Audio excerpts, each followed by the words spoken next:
আসসালামু আলাইকুম রহমতুল্লাহ। প্রিয় শিক্ষার্থীরা, আশা করি সবাই ভালো আছো। আলহামদুলিল্লাহ, আমিও ভালো আছি। তোমাদের সকলকে স্বাগত জানাচ্ছি উইজডম ম্যান চ্যানেলের আরেকটি নতুন ভিডিওতে। আজকে আমরা পড়ব তোমাদের সপ্তম শ্রেণীর বিজ্ঞান বিষয়ের অধ্যায় নাম্বার 3, যেটা ছিল কোষ পরিভ্রমণ। সেটার যে শেষে যে ফিরে দেখা অংশটুকু রয়েছে সেটার অ্যান্সার স্ক্রিপ্ট নিয়ে।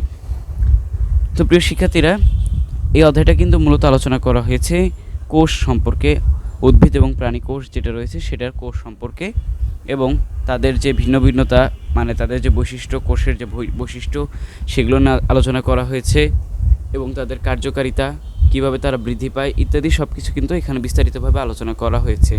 এবং কোষের যে অস্বাভাবিক যে বৃদ্ধিগুলো হয়, প্রয়োজনীয় ছাড়া অপ্রয়োজনীয় যে বৃদ্ধিগুলো হয়, সেইটার কারণে কি হয়, কতটুকু সাইড এফেক্ট আছে, এগুলো কিন্তু সবই এখানে আলোচনা করা হয়েছে। তো আমরা এখন অধ্যায় শেষে চলে এসেছি, এবং এখানে দেখো তোমাদের দুইটা প্রশ্ন দেওয়া হয়েছে, তোমরা বই খুলে দেখতে পাবে। প্রথম প্রশ্নটা হলো, দলের সাথে কাজগুলো করতে তোমাদের কেমন লেগেছে? এই অধ্যায়ে কিন্তু আমরা দেখেছি যে প্রথম থেকেই দলগত কাজ করতে বলা হয়েছে। প্রথম থেকেই প্রত্যেকটা কাজই দলগতভাবে ছিল, এবং দলগত কাজের মাধ্যমে কিন্তু আমরা সেশনগুলো কমপ্লিট করে এসেছি। তো এখানে তোমাদের এখন লিখতে হবে যে দলগত যে কাজগুলো করেছো তোমরা অধ্যায়ের মধ্য দিয়ে, তো সেই কাজগুলো তোমাদের করতে কেমন লেগেছে। এবং তারপরে দেখো কি লিখেছে যে নতুন কি কি শিখলে এই অধ্যায় থেকে, সেটা নিচে মধ্য লিখতে বলা হয়েছে। তো এই শিখন অভিজ্ঞতায় তোমরা কি শিখেছো সেটা লিখতে বলা হয়েছে।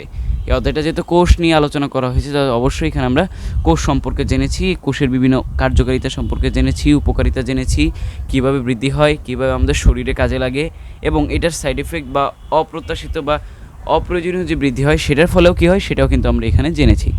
তো চলো আমরা এই অংশটুকুর অ্যান্সার স্ক্রিপ্টটা দেখে আসি।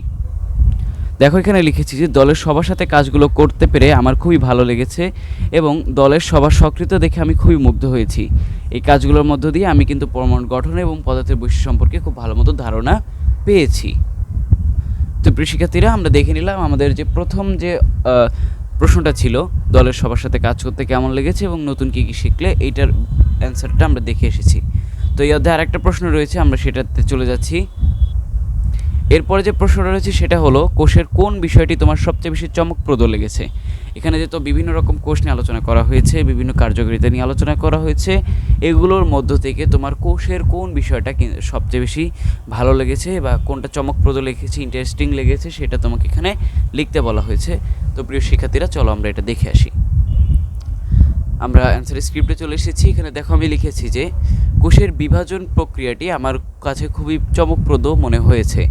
জীবের স্বাভাবিক প্রজনন এবং বৃদ্ধির জন্য স্বাভাবিক কোষ বিভাজন নিয়ন্ত্রণ পদ্ধতিতে হয়ে থাকে। এখানে দেখো আমি যেটা লিখেছি, কোষ বিভাজন প্রক্রিয়া, এই জিনিসটা আসলে কি? এই জিনিসটা হলো আমাদের দেহ যে বৃদ্ধি হয়, এটা কিন্তু কোষ বিভাজনের মাধ্যমে তৈরি হয়।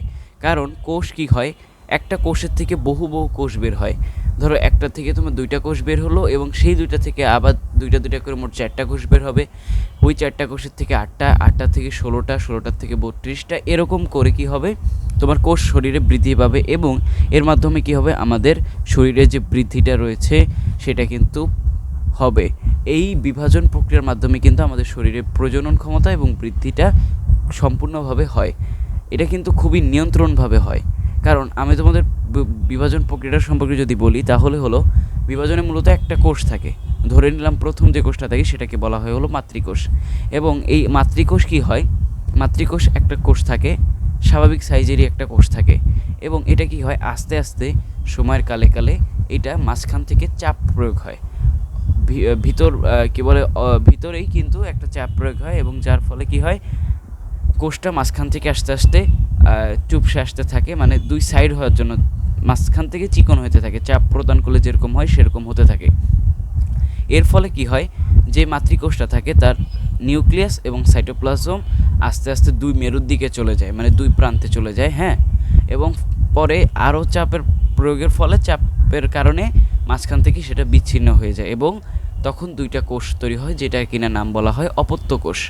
এবং সেইখানে যে মাতৃকোষের যে নিউক্লিয়াস এবং সাইটোপ্লাজম ছিল, সেটাও ওই মাঝখানের কারণে কি হয়, ভেঙে 2 ভাগে বিভক্ত হয়ে যায়, এবং 2টা যে অপত্য কোষ তৈরি হলো সেটার একটাতে ঢুকে যায়, এবং যার ফলে কি হয়, নতুন 2টা কোষের তৈরি হয়, এবং এই কোষের মাধ্যমে কি হয়, একটা কোষের থেকে দুইটা কোষের সৃষ্টি হয়, তাহলে সেই জায়গাটায় কয়টা কোষ তৈরি হলো? 3টা কোষ তৈরি হয়ে গেল, জায়গাটা আর একটু বাড়লো। তো এইভাবেই হলো মূলত আমাদের শরীরে বৃদ্ধিটা সম্পূর্ণ হয়। এরপরে যদি অপত্য কোষ হলো কালে কালে সেটা কি হয়? একটা মাতৃকোষে পরিণত হয়, সেই দুইটা একটা মাতৃকোষে পরিণত হবে। এবং তারপরে কি হবে? এই যে দুইটা অপত্য কোষ মাতৃকোষে পরিণত হলো, তাহলে তোমার দুইটা মাতৃকোষ তৈরি হলো। এবং এরপরে এই দুইটা মাতৃকোষ মানে প্রত্যেকটা থেকে দুইটা করে আবার তৈরি হবে। একই প্রসেসে দুইটা তৈরি হতে হতে হতে শরীরে বৃদ্ধি পায় এবং শরীরে যে কার্যক্ষমতা সেটা কিন্তু আস্তে আস্তে তৈরি হয়। ঠিক আছে? তো এইগুলো আরও বিস্তারিত সম্পর্কে তোমরা জানতে পারবা এর পরবর্তী ক্লাস, অর্থাৎ ক্লাস 8-এ উঠলে তোমরা কিন্তু এটা সম্পর্কে আরও বিস্তারিত জানতে পারবা। তো এইটা কিন্তু খুবই নিয়ন্ত্রণ পদ্ধতিতে হয়ে থাকে, কারণ অনিয়ন্ত্রিতভাবে হলে কোষের বিভাজনের ফলে কি হয়? টিউমার সৃষ্টি হতে পারে।